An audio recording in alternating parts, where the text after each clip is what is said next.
Joe, I suffer from a medical condition called old man anger. Were you worried I was going to yell at you today? Yes, I was aware. Because it's only a routine day. Right, It's just a normal day. Hello, I'm Colonel Steve Akley. Over the previous decade, I've been involved in almost 1,000 barrel picks. Today, I get the most fun out of bringing people along for the ride. We're talking customers of the ABV Barrel Shop, listeners of my podcast, and friends of mine. We're going to preserve these picks via a series of short documentaries bringing you along with us so you can see what's behind the scenes as we pick the barrels for you that will ultimately be available at the ABV Barrel Shop in suburban St. Louis. Let's do this.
But this is a barrel pick that's going to be a little bit different because we are shooting a documentary, so that's going to be unique. Usually we just kind of throw it to you guys and let it go. Please kind of follow along with the program today, so kind of don't jump in because there's some things we have to capture for the film, which is kind of interesting, a different take. And then afterwards we're going to interview you individually too, so we're going to get kind of your notes and your takes on things, so it'll be kind of fun.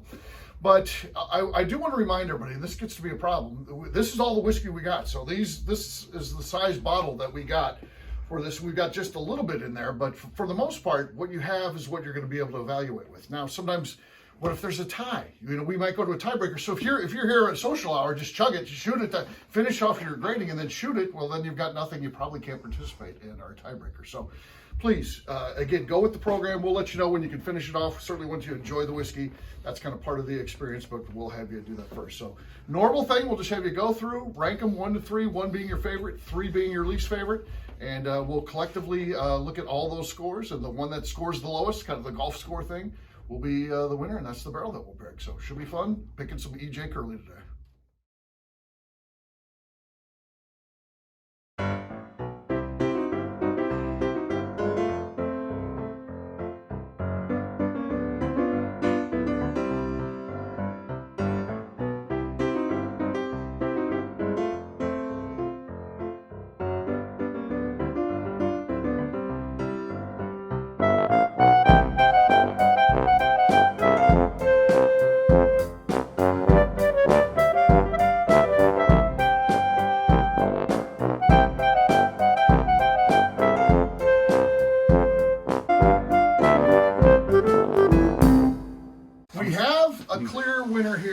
So we'll start in third place. Received 1 first place vote from Bob.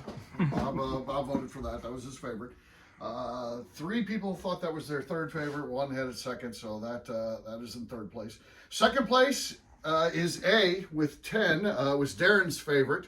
And then first place winner with 3 votes was C. C was our clear winner here. So 8, 10, and 12 points. So in this size group, that's pretty well a runaway. So yeah, that's not bad, not bad. So thank you guys for being part of this, and we'll talk to you guys individually now. Joe, what do you think of the process today? That was pretty interesting. When we first started, I tasted the A, and immediately I thought it was really spicy on the tongue, and I thought that, like what Darren was saying, that the taste lasted pretty long. The flavor was okay. It was a lot of caramel and flavors like that, maybe a little bit of citrus in it. And then that was my number 2 pick. My number 3 pick was pretty bitter, and the end taste of it was very bitter. That's one of the reasons why I didn't go with it. I just didn't work for me. And then for C was number 1. That one was nice and light, and had a good flavor, had a complex flavor, I think, to it, where it tasted a lot different to me than the other 2. And the notes didn't last in my mouth as long as I thought it should. Right. But the flavor got me, and the proof on it is 128, and that surprised me because it didn't taste like it was 128 proof. So, Bob, you did not pick C, which was the winner. You actually ranked it last. What didn't work for you on the one that we picked? Actually, C was second. I ranked it second, and it was really between B and C. Did you find there was redeeming? What redeeming qualities did you think there were for C? Yeah, let's talk about C because it was the winner. Yeah. So actually, B and C, I was flipping between 1 and 2. The reason I went with B is because I liked the nose a little bit better on B, but they were both very close for me. So Tracy, you did vote for C number 1. What did you really like about that one? Just like Joe said, it drank under its proof, and it left a really nice mouthfeel. Okay, all right, I think that's good. All right. You ranked C, the winner, second. Why? What got it your second place for you? So I had 2. I was really between A and C, the one that won and the one I ended up putting first. And I did not have a good way of deciding, and that happens a lot times more often than people think on the barrel picks, because there's so many good options, especially when we go to some distilling friends of ours, and there's 15 fantastic barrels. And I'm always a guy, whatever I'm in the mood for. So I don't always lean one flavor profile. I mean, if you look at my collection, it's a lot of high rye bourbons and ryes, but I like just whatever I'm in the mood for. And the deciding factor on this one today was A, had a bit longer of a finish and stuck with you, and really, I call it a winter whiskey, where you can go shovel the driveway, have a drink before you go out there. It'll keep you warm the whole time. You keep tasting it. It is an experience, best served like over a long period of time to really enjoy that finish. So, Steve, you have been over 1,000 different barrel picks is the number I'm going to throw out there. You've done them at distilleries, at the shop, at hotel rooms, I'm sure. So this isn't our preferred way of picking a barrel, but is there a benefit of just having them send samples and doing it here in the shop?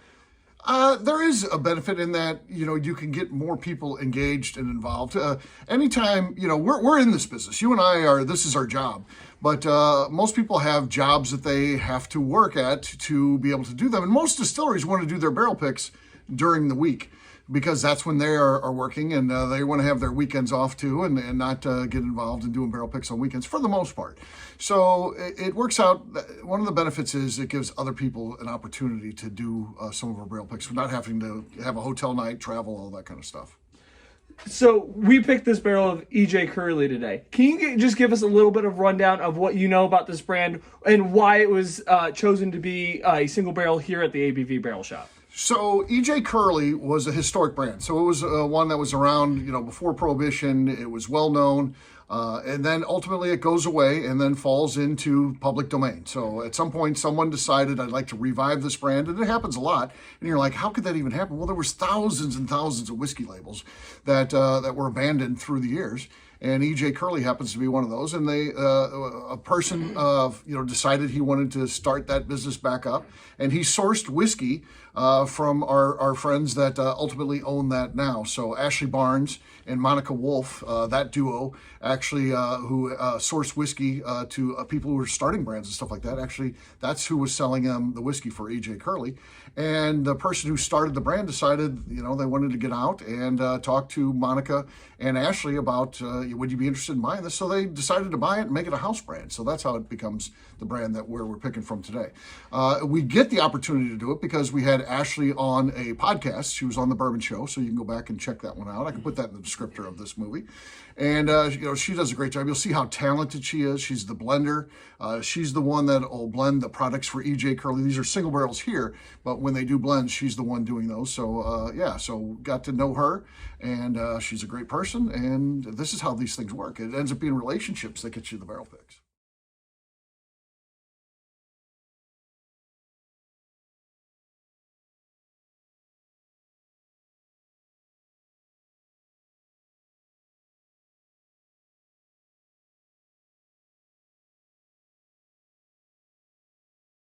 Bob, yesterday we were playing poker and you had 3 misdeals on one hand. What happened?